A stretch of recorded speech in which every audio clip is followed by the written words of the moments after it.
ப்ரேட்டர் நிகழ்ச்சிக்கு உங்களை அன்போடு வரவேற்கிறோம். இன்னைக்கு ஃப்ரைடே, பெண்களுக்காக ப்ரே பண்ணுற டே. ஸோ இன்னைக்கு பெண்களுக்காக ப்ரே பண்ண போகிறோம். அதுவும் மார்னிங் நமக்கு என்ன வாக்குத்தத்தம் கிடைச்சதோ அதை வச்சு ப்ரே பண்ண போகிறோம். ஸோ மார்னிங் நமக்கு கிடைச்ச வாக்குத்தத்தம் ரூத் 2:12 இல்லையா? ரூத் 2:12, உனக்கு அவராலே நிறைவான பலன் கிடைப்பதாக.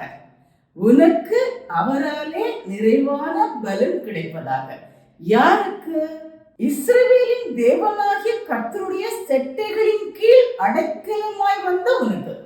இஸ்ரவேலின் தேவனாகிய கர்த்தருடைய செட்டைகளின் கீழ் அடைக்கலமாய் வந்த உனக்கு நிறைவான பலன் கிடைப்பதாக. இதை நம்ம பார்த்தோம். ஸோ இந்த வசனம் எங்க வருது, எந்த சிச்சுவேஷன்ல வருது? ஒரு மாமியார் மருமக ஸ்டோரி இல்ல? மாமியாருக்கும் மருமகளுக்கும் எப்படி இணைஞ்சு போறாங்க, அந்த மருமக எப்படி மாமியாரோட இணைஞ்சு போறாங்க, அப்படி அவங்களோட சேர்ந்ததுனால, அவங்க கூட இருந்ததுனால அவங்களுக்கு என்ன ஒரு கிருபை கிடைக்குது அப்படிங்கிறத நம்ம ஷார்ட்டா பார்க்கலாம். எல்லாருக்கும் தெரியும், ரூத் 1 அதுல இது வருது.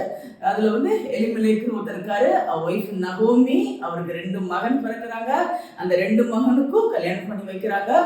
ஓர்பால், ரூத். முதல் மருமக பேரு ஓர்பால், இன்னொரு மருமக பேரு ரூத். மாமியார் மருமக. இப்ப என்ன நடக்குது? அவருடைய கணவர் எலிமெலேக்கு இறந்து போயிடுறாங்க. மகன் 2 பேரும் இறந்து போயிடுறாங்க. மோவாப் தேசத்துல இருக்காங்க. யாருமே தொடரல, ஹெல்ப் இல்ல. 2 பேரும் இறந்து போயிடுறாங்க. கடைசியில் இவங்க ரொம்ப மனம் உடைஞ்சு போயிடுறாங்க. எப்படி இருக்கும்ல, மாப்பிள்ளையும் இறந்து, 2 பிள்ளைகளும் இறந்து, இப்போ கூட இருக்கிறது 2 மருமகள். சரிங்களா? ஸோ